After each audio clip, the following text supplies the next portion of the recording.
Hi everyone, welcome. We're excited to talk to you a little bit today about the Yale SOM MBA for Executives program.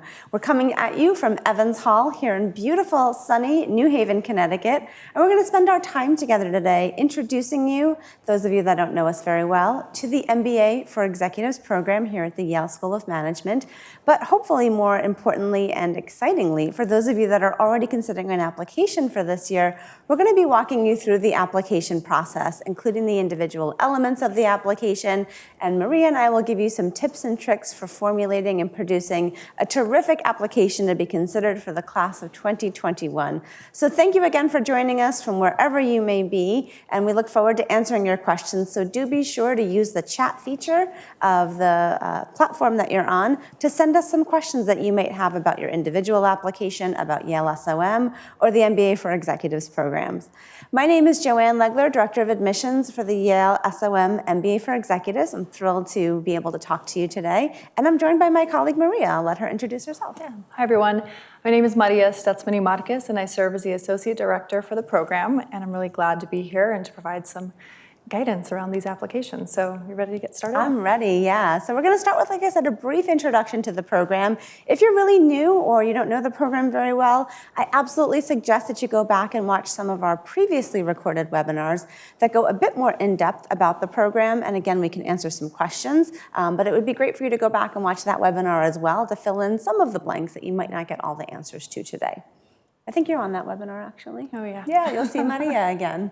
It's always a great place to start when we talk about the Yale School of Management with the mission. We are a mission-driven institution, and this is our founding mission. It's always been our mission at the Yale School of Management. As you can see from the screen, our mission is to educate leaders for business and society. Well, what does that mean? For us, it really sort of drives everything we do on a daily basis here as administrators, students, as staff, and as faculty. For us, it means educating people who have a strong sense of purpose for what they do for a living. And like I said, it drives everything that we do here. Anybody here at the Yale School of Management can rattle off this mission really quickly and easily. It's something that sort of lives within all of us. And as you can see from our alumni and our students who have come from other places around the world and industries, it truly is a group of people who are thinking broadly about problems that kind of plague our society and how we can use business to do better and to do good for the larger society around us. So if you've never been, we'd invite you to come and visit Yale. Yale in and of itself can really be quite a tourist destination. Of course, Yale has a really rich history in higher education, and it's of course quite old. It's even older than the United States is as a country. We are home to former presidents, Supreme Court justices, Nobel Prize winners. Yale has a rich history of really exciting, successful people who oftentimes will come back, share their knowledge with us, and that includes us here at the MBA for Executives program. We rely heavily on the very talented and brilliant faculty from around the university to come back and teach our MBA for Executive students as well as the undergrads in the college or other graduate students around the university. By contrast, though, the Yale School of Management is actually pretty new. We're the newest graduate school here at Yale. We were founded back in the 70s, which again, compared to Yale as a university, is relatively recent. And we have, though, a rich history of also graduating some really brilliant, wonderful people who have gone on to do pretty amazing things. But as you can see from a photo of our building here, Evans Hall, which is where we're broadcasting from today, lucky enough to be in one of our classrooms, the building itself is actually quite new as well. We opened Evans Hall back in 2014, and as you can see, it's quite transparent, it's very modern, it doesn't look a whole lot like some of the other buildings on campus, but more sort of fundamentally and philosophically, it really reflects our philosophy about teaching business, which is both to be transparent and to be innovative and think about things from sort of a different perspective. And in fact, we do feel like our curriculum, our very unique integrated curriculum, is one of the hallmarks and one of the more innovative curricula out there when it comes to business school. We're not tied to old ways of thinking or old ways of doing things. And it's always good to remember where New Haven, Connecticut is located for those of you that are either not from the East Coast or have never been either to Yale or to Connecticut. There's a nice visual here that allows you to see exactly where we're located within the United States. We're obviously on the eastern seaboard, not too far from Washington, D.C., our nation's capital, by train or by car, about 4.5 to 5 hours. Really close to New York City, which is terrific, only for those of you that live there, but for those who want to take advantage of being close to one of the biggest cities in the world, and then really close to Boston as well. So this is a nice visual to show that those of you that are from the eastern seaboard area can easily and quickly make your way to campus. And those of you that might be a little bit further away, it also demonstrates how close we are to some major airports in the area as well. And we'll talk a little bit about the geographic diversity of our class as we go along too. So I'm going to turn it over to Maria to talk a little bit about what is the MBA for Executives, what is this all about? Talk to us a little bit about the program, if you would. Absolutely.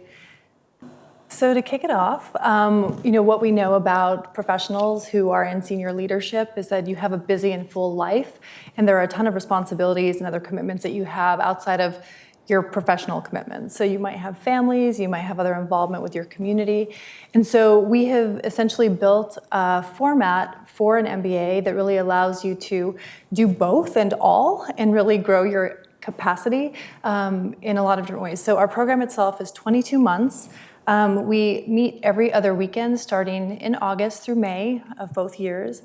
And there are a couple weeks in residence. So we'll have a 2-week period to kick off orientation and you're in residence, which is really an amazing time to meet all of your other classmates, really form connections, and then start with foundational courses that are going to be important to your understanding of the curriculum as you go through. We'll have another week in residence, which kicks off your second year, and then also a global week requirement, which I'll speak more to as we move forward. So ultimately, 4 weeks in residence and 22 months, I think that comes out to like 52 days out of the office, but anything. Yeah, absolutely Goes by doable. fast.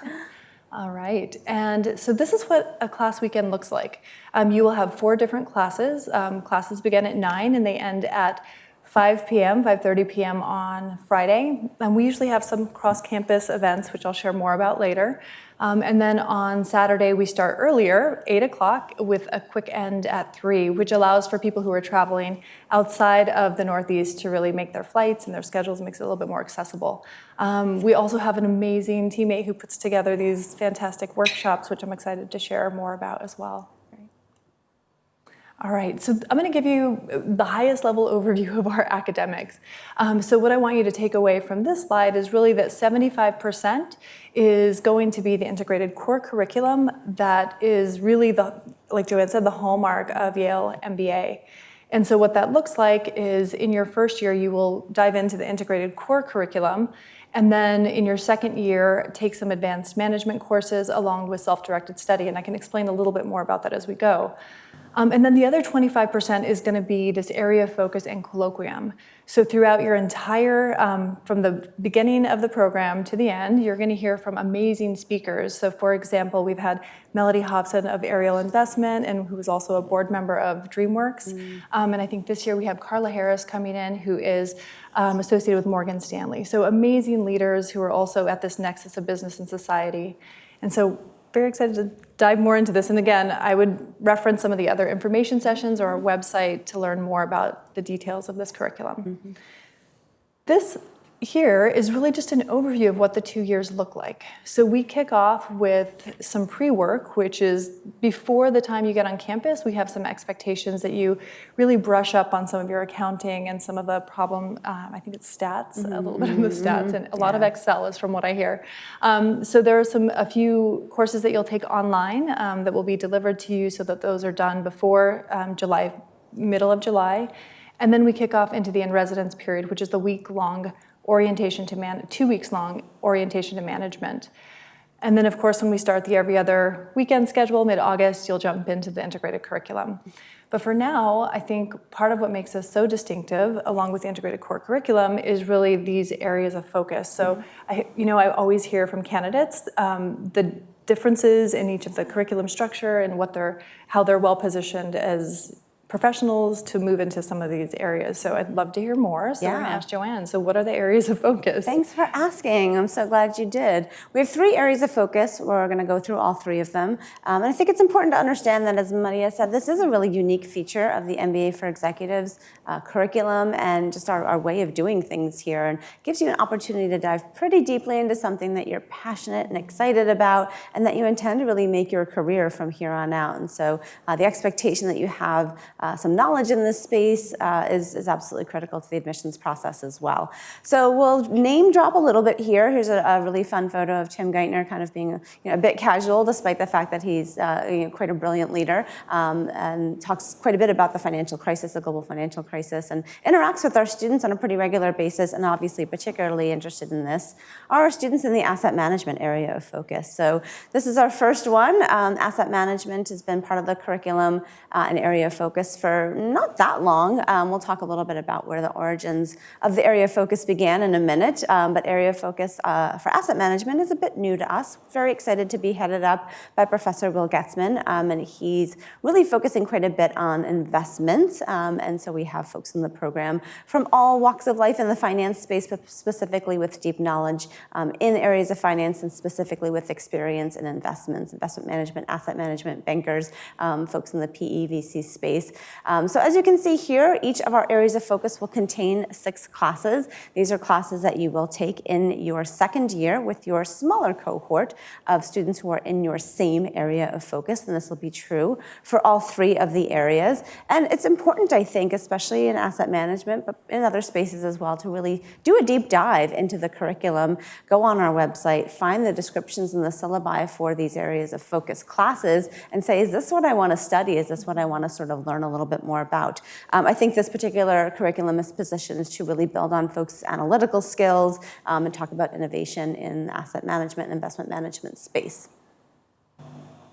This is a picture of our annual healthcare conference, which is put on here at the Yale School of Management in combination with the School of Public Health, the School of Medicine, the School of Nursing, and the School of Management. And this is a cool opportunity to get together with people who share a passion for healthcare, and it's the largest student-run healthcare conference, we believe, in the country. And going along with that, of course, is our healthcare area of focus. Picture here is Professor Howard Foreman. If you are on Twitter, he's a prolific Twitterer. I think he's at the Howie, if I'm not mistaken. So if you are interested in healthcare, interested in the healthcare area of focus, I highly suggest you follow along. You can see the 6 classes here. The new one is Population Health this year, which is really a direct response to students who are asking for a class such as this.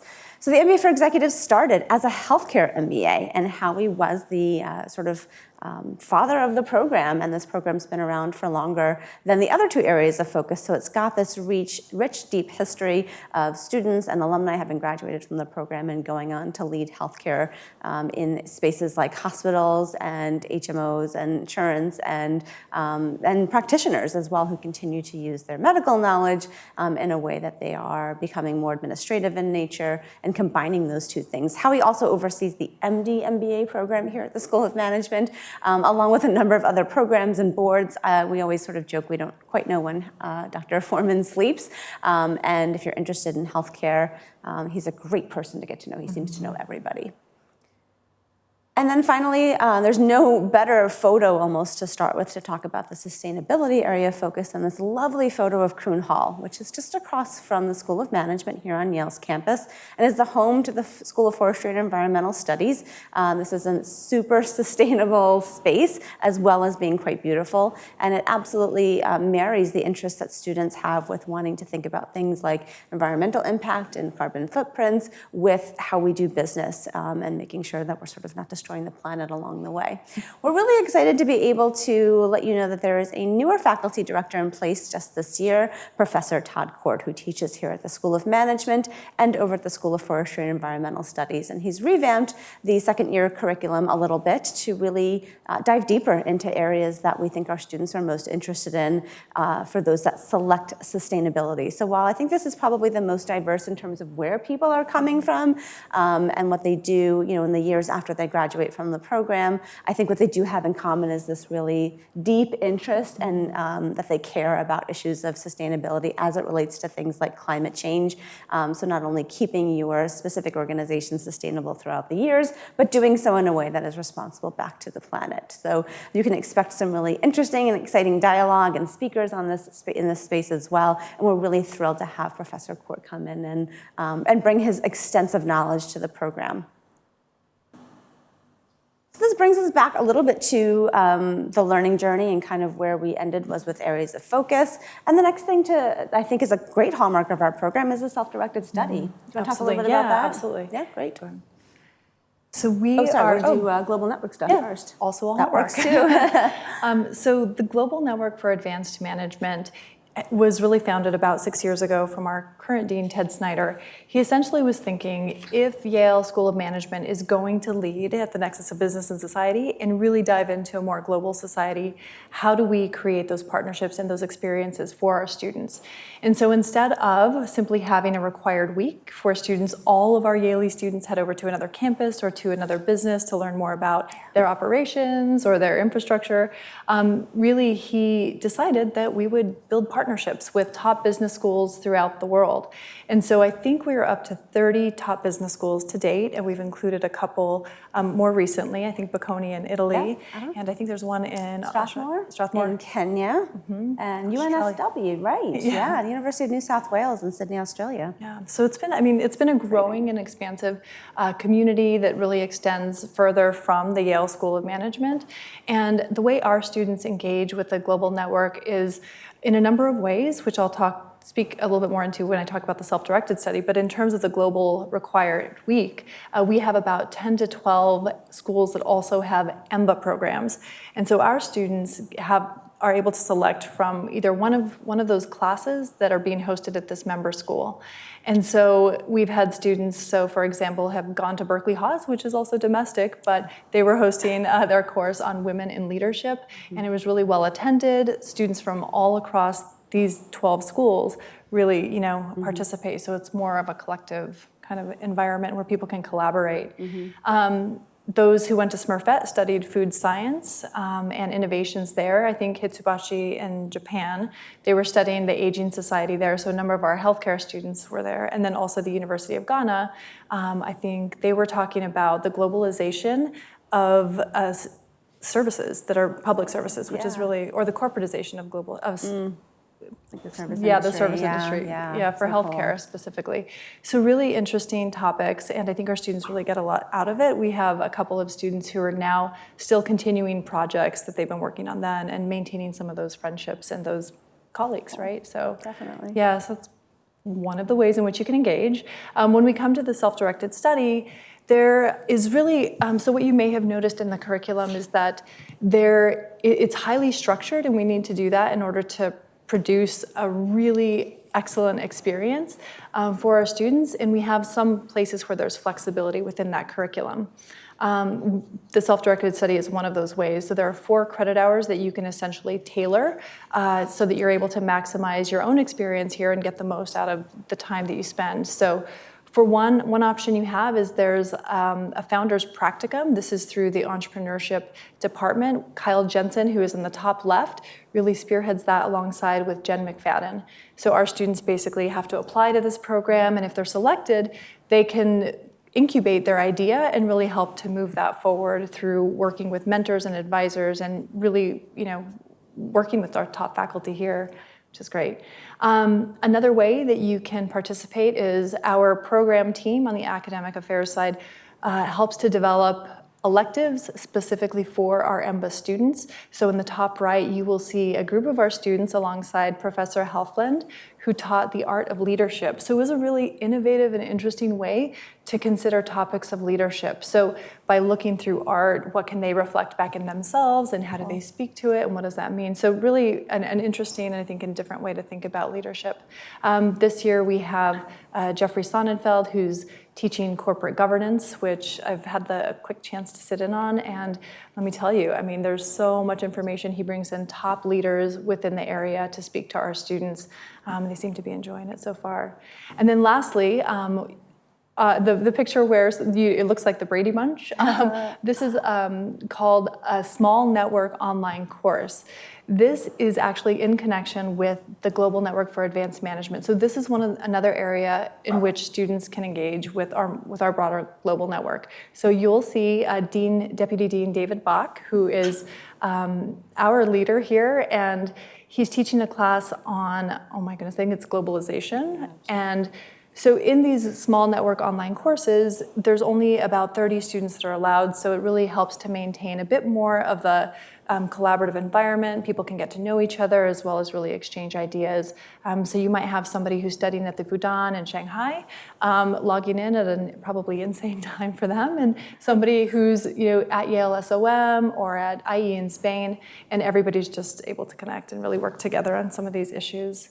So that is the self-directed study. One other component of that that's not pictured here is we've had a traditional independent research project. So students can decide on a faculty member in which to work with. They can write a proposal on what they'd like to study over the course of their second year, and ultimately come up with a research project that would be graded. So, there you have it. And when I showed you the slide of what our class, weekends look like, one of the things I mentioned was the cross-campus and also the Saturday workshops. So, I think we really aspire here to not only have our students be a part of the School of Management, but also more broadly the larger, Yale University. And so on Friday, because we have such limited time with our students, we plan events so that students can go to a hockey game, which you'll see on the top left, which is our hockey arena. And then on the right, that was the Yale-Harvard football game. And so, yeah, the tailgate. Yeah. So that was another event that we were able to put together. On the bottom left, I believe that is the Institute for Sacred Music. And so our students were given a tour and shown some of these really exquisite instruments that had, were built in the 1300s or something like that. So really interesting. And then of course Harkness Tower, so where they have the Caroliners and they play some really interesting, nice music for the campus. So we do our best to really make sure that you're learning a lot about the history here, but that you're also able to do some touring that's guided so that you can get the most out of it as well. And then our Saturday workshop. So it's impressive that when our students decide to sign up for additional curriculum or coursework, because they've already had pretty long weeks of work with travel and family juggling, and then they get here on Saturday, and after their 3 o'clock class is done, they sign up for a workshop. And these are really well attended. So we've had people like Mark Brackett, who heads up the Emotional Intelligence Center here at Yale. And our students were really interested in learning more about how to, better read and better understand themselves and how they react. And then Zoe Chance is somebody who is faculty here at Yale SOM. She teaches negotiations and also influence and persuasion. And so she's been a wonderful guide for our students who are interested in really helping to develop in that area, not only personally, but also really professionally. These are issues that they deal with on a daily basis in their roles.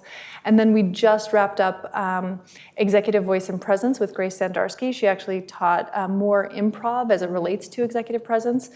So we have some wonderful people that we can pull from across the university, and we do our best to bring in other people outside of Yale SOM so that our students are able to maximize their time. And I say that a lot because that's really what we hope happens. Yeah. All right, so now I'm sure people are really curious to know who are our students? Who is here? Yeah, and this definitely was going to start to dovetail into our admissions discussion as well. And let's start with who this is really suited for. This is suited for folks with at least 5 years of work experience, but really we're looking to target those that are sort of mid-level in their career, people who have attained some position of leadership and influence and are sort of poised to take this as a foundation to accelerate their careers a little bit forward, a little bit more quickly as well. And so that's sort of the profile of who we're looking for from an admissions perspective. And we can definitely dive into the specifics and tell you a little bit about our incoming class. And our incoming class of students is 71 total. That's about the right size for us, somewhere between 70, maybe 75 students. And these are the folks that joined us just this past July. So who are these people more specifically? So as I said, we have 71 students who joined the class this year. On average, they're about 36 years old with about 12 years of work experience. So when I said sort of mid-level career, again, while we range anything from a little bit on the lower end to folks with maybe 20 to 25 years of experience in some cases, they average right around 12 years. In addition, this year's class is 35% female, which was really exciting for us. That's, I think, a high watermark for the program, which was really, I don't know, thrilling for me, hopefully for everybody. And then these are smart folks. So obviously we're joining a group of really accomplished people who are not only successful in the workspace, but have gone on to do other graduate degrees before deciding on an MBA as their next degree and probably terminal degree. And 38% were born outside the US. So it really is quite diverse from every possible way that you can imagine that. And so we're really proud of this class. And if you come to visit us, maybe you'll meet some of them. And we really do hope that you will consider joining what we consider to be a community of purpose. So we've talked a lot about how much fun it can be to be part of the class. And as you can see, we've got some great photos to demonstrate that visually. But our folks who come together, it's a pretty intense learning experience, a pretty intense 2 years. And they're all here for the same thing. So while we all are having fun, it comes back to the mission that we're all here to do the same thing, which is to do our jobs better, more efficiently, with the tools that we need to allow us to be successful as leaders, both for business and for society. And hopefully one day this will be you. I think it's time to dive in. Talk a little bit about the application process and our admissions process. So I'll turn it over to you to get us started and talk about, start to finish, what does this look like? Okay. So the overview is that once you submit your application, that application will be reviewed by a larger committee. Once the committee comes together, they will create some decisions around who will be moved into the interview phase. After you're on campus for your interview, then that decision then goes back to the admissions committee. More data points are reviewed, and then we will deliver a decision. Usually takes about, the timeline usually 4 to 6 weeks. Yeah, it goes pretty quick. We're busy. Yeah, we are very busy. We hustle. And in terms of the application components, it really is quite simple. We'll go through each of these. And so what I would recommend is, asking your questions as we go through, but just to go, well, actually, I'm going to go back just to highlight the dates here. So November 13th is the first round deadline, and decisions will be released late in December, but before the holidays. And then we will have another deadline of January 29th and then April 9th. So, consider your dates, and we will definitely be able to answer questions if you have them specifically about the deadlines. Sure. So what I'd like to say is we have David Daniel, who's our assistant director. He's backstage essentially, and he's fielding questions. So if you have any questions, please feel free to send them to him, and he'll pose them to us. And the resume. So I think this is my, So into the individual components, So with the resume, the goal here is really to highlight your career evolution and the trajectory. So we'd love to hear and love to see all of the different steps, specifically from your postgraduate. So whether it's undergraduate or if you've had another graduate work after that, we want to hear every step of the way, all of your career history. I think it helps to inform kind of the direction that you're headed, where you're going, your leadership potential. Students or resumes that I've seen that are really well done tend to highlight some of their large successes and even some of their transitions. So if you've been with the company for 7 years and you've had several roles within that company, we want to see your marked progress as opposed to just having your more recent role. Tell us your story about how you made it to that role that you're in currently. So those are things that we look at when it comes to the resume. Keep it brief if you can, like 1 to 2 pages. Max, it makes it a lot easier for us, and we just want to see the highlights. So. Definitely. That's great advice, Maria. Thank you. Let's talk about the essays. Yeah. So we changed things up a little bit this year, but not so much that this would be foreign to anybody who was maybe thinking about applying in the last year or so. But it's given us an opportunity to think as a committee, what do we need to hear about you when it comes to the essays? And, kind of going off of what Maria just said about the resume, who are you and what are you doing here? Tell us a little bit about what got you to the point of considering an MBA as the next step in your professional career. Our essays are here. We're not trying to hide anything. You don't have to get into the application to get our essay questions. And again, fairly straightforward. Why are you doing this? Specifically, we're asking about your area of focus to kind of get the conversation started. As we talked about earlier, the area of focus and the alignment with that and how it relates to your current career as well as your potentially future career. It needs to be a strong alignment. So why have you chosen this program, and specifically the area of focus? And how does this all align? What do how does this help you with your current career? And how will it help you sort of accelerate your career moving forward as well? And then, of course, we want to know know your interest in our program as well. How did it come to pass that you've decided to be in our applicant pool this year? And how will the MBA for Executives program specifically help you to achieve your career goals? So we're looking forward to sort of having you put all that together, connect those dots, and then tell us about what that sort of means to you. Secondly, we do ask for a statistic that you find particularly shocking and what you think could be actions that could be taken to address those challenges. I'd say most people in my experience tend to align that up with their area of focus. But if it doesn't work for you, that's okay. If there's something that you're particularly passionate about personally, maybe you volunteer for a cause or an organization, and that helps inform this essay, that's okay too. There doesn't have to be an alignment with your MBA dreams and your area of focus, but if it does, that's cool too. For all essays, it's always important to remember the basics, right? Spell check.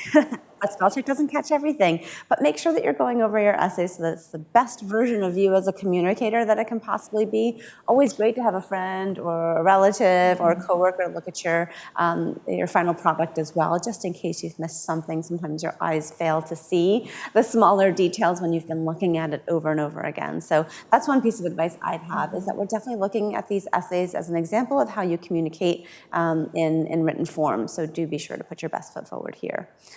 Let's talk about letters of recommendation. Lydia. What do you have to say about that? Well, this can be interesting, right? So for somebody who is going through some type of career change or management restructuring, it's different. So I'm going to start with the case that's not that. So in the best case scenario where there's no change happening, we really want to see letters of recommendation that are from professional referees. So these are people who have supervised you before. It can be, your current and then your previous supervisors are great. These are people who really know who you are. They know your work history. They can speak to your character, and they also have some insight into your goals and why this might actually be beneficial to you. Yeah. I think that it's always nice to get this information and request these well in advance. We have a system that's all online, and so you essentially just send the email off to them, and they fill it out and send it back through the system. So it's really quite easy. We just want to make sure that you give your recommenders plenty of time. And the other thing is that these all must be submitted by the deadline to be reviewed. So I think that's really important to let your recommenders know that they have a deadline in which to submit this. And I'm trying to think if there's any other technical information, but I think that's probably it. We try to make it as easy as possible for our applicants, right? Yeah. So give us information. We kind of take it from there. Yeah. However, it's definitely up to you to remind those folks. Give them a nudge. Maybe even give them a deadline that's a week earlier than what it actually is to get them moving. That's actually really good. And in terms of if there's something that's happening that's a little bit different, or there's some adjustment or change, feel free to give us a call. I'm happy to walk you through best next steps when it comes to letters of recommendation. We've had, I've heard from many people just different situations. So we're happy to walk through those with you as well. Great, thanks. Yeah. It's my turn to talk about test scores. Yeah, so we know this can be an area of it's a little bit anxiety provoking. It can even be kind of a deal breaker for some people who just can't imagine sitting down and taking a test if it's been a long time since you've been in school. So we're here to sort of dispel that for you, break it down a bit. These are tests that we require, and we require them for a good reason. It really does help us get a better sense of your readiness for a graduate level program. And it's your opportunity to sort of share a recent academic success. Maybe it's been a while since you've been in a classroom. This is a way to sort of show, hey, I'm ready to do this and I'm academically prepared to be here. 3 options, the GMAT, GRE, or the executive assessment. That last one might feel a little new to you, so I encourage you to look through that. That was built by those folks who make the GMAT exams specifically for the executive MBA population, so I do highly encourage you to look through that. I'd say about half of our students in the current first-year class used the executive assessment as part of their admissions process last year, so I see it gaining even more popularity moving forward. These do need to be valid scores. That means they've been taken in the last 5 years. Certainly encourage you to do as much test prep and use practice exams. These are resources that are online and made available to you by the testing organization. We will need your official test scores at some point. You're welcome to self-report your scores at the time of application and then request from the testing agency that your official scores do make it to us ASAP. We'll put a plug in on Tuesday of next week. We are lucky enough to host an event in New York City for those of you that are sort of in that area, 6 o'clock on Tuesday, September 25th. We're going to be joined by Eric Chambers, who is on staff at GMAC, and we're going to co-host a session session to talk about preparing for the executive assessment. So if you're not already signed up for that, I highly encourage you, if you're in the area and can spare the time, come and join us and hear it straight from the horse's mouth, as well as gain some tips and tricks that we can offer to put your best foot forward on the testing side of things for an eventual application. Transcripts. This is one of my favorite things to talk about, in part because some folks just don't quite know where to begin. We do need your transcripts from your undergraduate, graduate level, anything that was degree granting school. This is a fairly easy thing, I think, but it can, again, produce a little bit of anxiety, so let's just take that away from you right now. We need it, it's required, and you'll have to go back to your schools and ask. At this point, I would bet almost every school out there, including even some international schools, that if you went to an international school, this might feel like a momentous thing to have to do and quite a project, and it's not. At this point, the ability to self-service this should be fairly easy. So hop on the website, now you're an alum, and order a transcript. Maybe you already have one, that's great too. Go ahead and scan it in and upload that, and that will suffice for the time of application. If and when you're admitted to the program and decide to enroll, we can then ask for official transcripts. We'll sort of cross that bridge when we get to it. For now, we'll need unofficial transcripts. It's got to have your name on it, it's got to have the school name on it, and it's got to have your grades and proof that you have, in fact, attained your degree. These sound like simple things, but especially if it's been a while since you've printed out a transcript, those things may not be there. It's probably time to get a new one. And then if you did go to a non-English speaking institution, we'll ask you to go ahead and get those translated as well. Great. All right, this is always a fun one to talk about here, because this is really about the conversations that you're having with your direct supervisor and the person who will basically sponsor your time away, not necessarily your financial sponsorship of the program, but the time that you'll be away from the office. So once you've identified that person, it's really, within the application, it's a very simple form. You just fill out the email and the name and the title and the organization of this person, and that will be sent. One of the things that you need to know is that this will not be sent until you've been invited to interview. And so just have that awareness there. I think that question comes up a lot. And also, if you are self-employed, we have been attracting more entrepreneurs and people who are really building businesses or have established businesses for many years, and they are their own boss. So you still have to fill out the form. Thank you very much. And then what's really important here is that this is required before the release of your decision. So one thing that comes up is often I get the question, well, can I wait until I'm accepted before I talk to my supervisor? And we understand that, that there is a little bit of could be a push and a pull, but it's really important that these conversations happen early, because we want you to get started in this program on solid ground with all of the support, and I think it could be an uncomfortable conversation at the time. So, get this approval early, have these conversations as you're asking for recommendations so that this will go as smoothly as possible. If you have questions or you have a specific situation that is different, then please feel free to give us a call. I'm happy to speak with you to walk you through some options there. Sure. All right, and so we also have some additional components. So I know a couple of questions have come in about the scholarship and also about additional essays. So we'll dive into this. Sure. And also something new that to our program is the Commonwealth Fund Fellowship in Minority Healthcare Leadership, and that's something that we'll speak to as a component for all of those who are out there in healthcare and who qualify for this program. Well, I'll take it on the scholarship front, yeah. So just quickly, it's an expensive degree. We know that might also be an area of concern for you. We're here to make it as easy as possible, at least from a process perspective.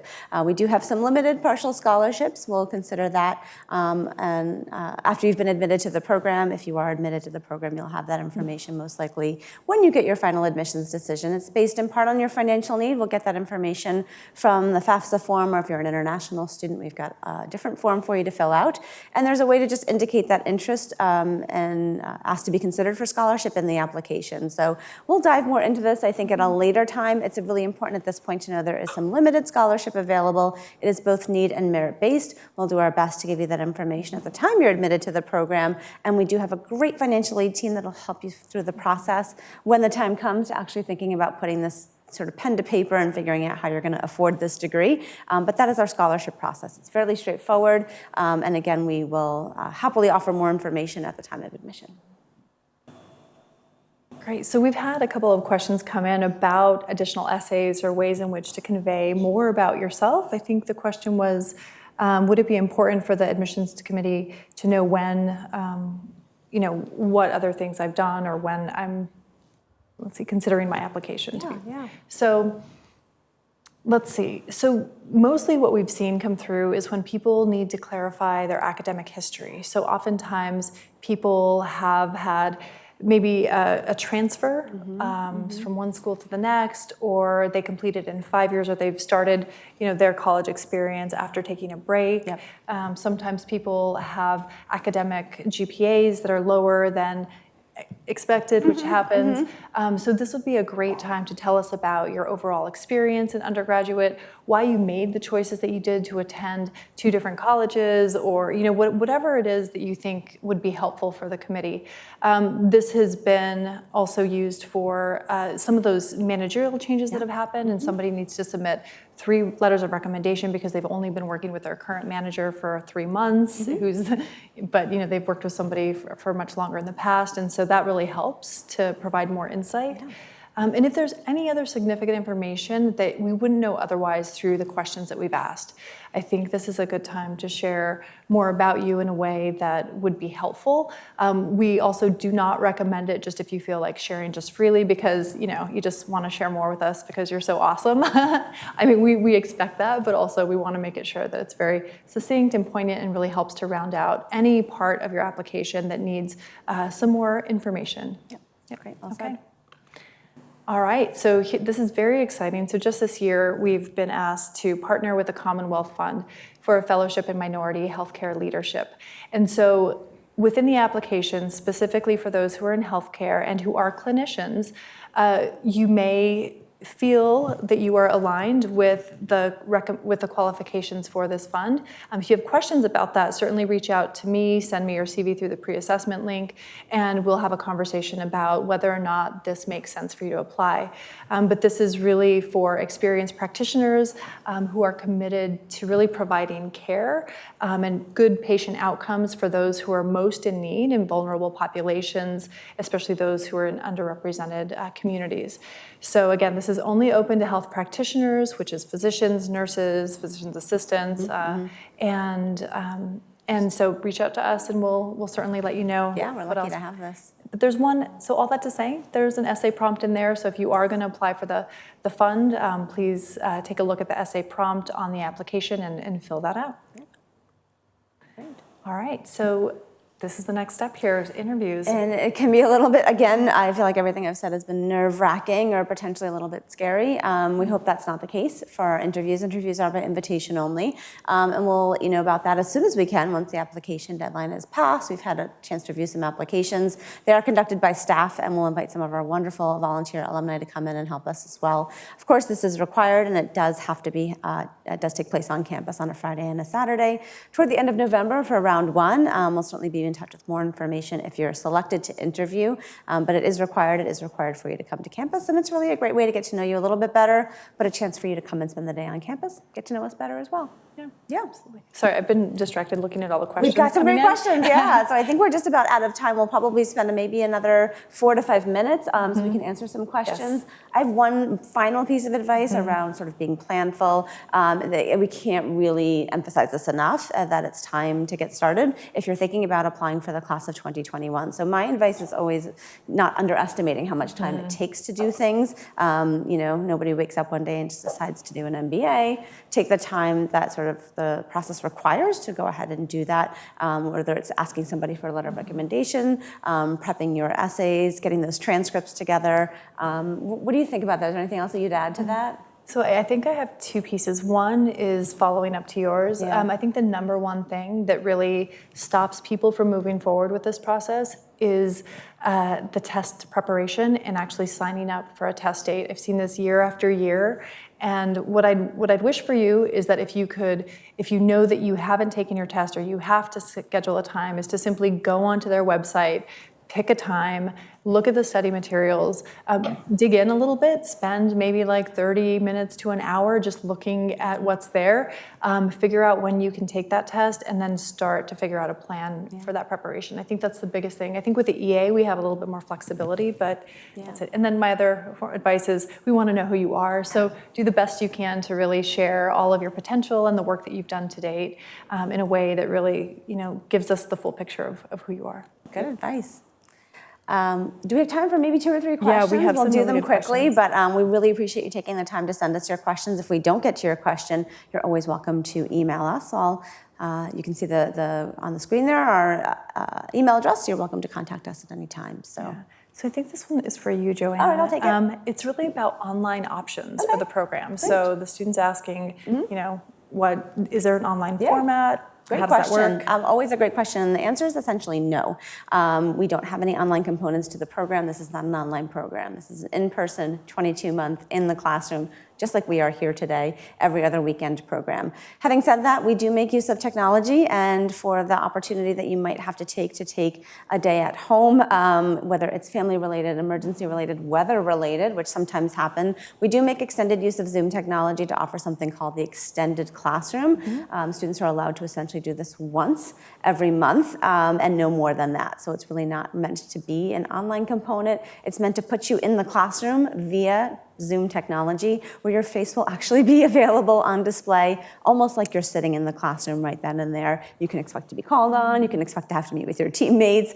So really just using technology to make the courses more available to students, whether it's because, again, they're quite far away, Mother Nature has her ideas about how you're gonna get to campus that weekend, or something comes up from a family perspective that will prevent you from being in the classroom that particular weekend, or perhaps just that particular day, and it happens. And so I think the use of extended technology has been a great help to those, to be able to be physically present in the classroom as much as possible, and the few times that they're not able to be, they're virtually there. But we do expect you to still carve out that time for that class. Yeah. Yep, Good great feature. question, thank you.